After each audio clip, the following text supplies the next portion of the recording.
জীবনে কী পেলাম আর কী পেলাম না এত কিছু চিন্তা না করে সামনে কিভাবে ভালো হবে সেটাই চিন্তা করতে হবে আমাদের। আসসালামু আলাইকুম, সবাই কেমন আছেন? আলহামদুলিল্লাহ আমি ভালো আছি। চলে এসেছি ছাদে। ছাদে আসলে মনটা খুবই ভালো লাগে।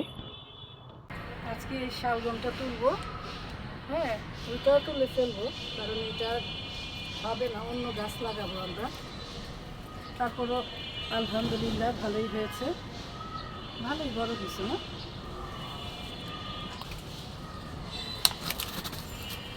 এটা তুলে ফেলি, হ্যাঁ এগুলো আর বড় হবে না। এখানে অন্য গাছ লাগানো যাবে এখন। এই দুইটা পেলাম,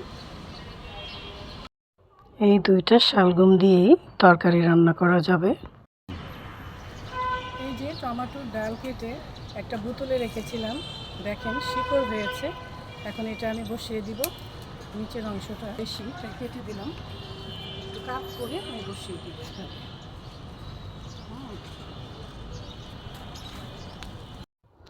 আমার মতো গাছ লাগাতে কে কে পছন্দ করেন অবশ্যই কমেন্টসে জানাবেন। আমার তো খুবই ভালো লাগে। মাশাআল্লাহ, ছাদের এই কর্নারটা ফুলের জন্য এত ভালো লাগে। এই মরা ডালগুলো কেটে দিচ্ছি।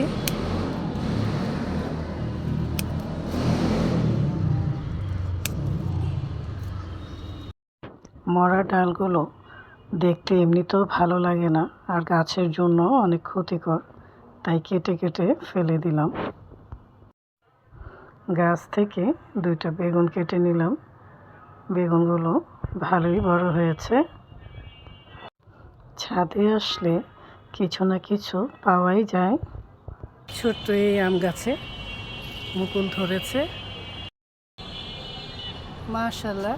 আমার এই বড় আম গাছে মুকুল চলে এসেছে। এটা একটু লেট করেই আসে, ওই যে ফুকিয়ে দিয়েছে। মাশাআল্লাহ মাশাআল্লাহ। এই তো চলে এসেছে আমার রান্নাঘরে, মুরগির মাংস রান্না করব।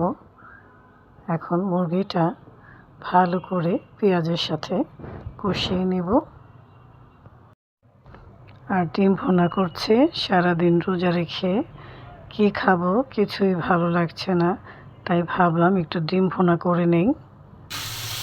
মুরগিটা কষানো হচ্ছে, ভালো করে কষিয়ে কষিয়ে রান্না করব। এটা সেহেরির জন্য অল্প করেই করছি।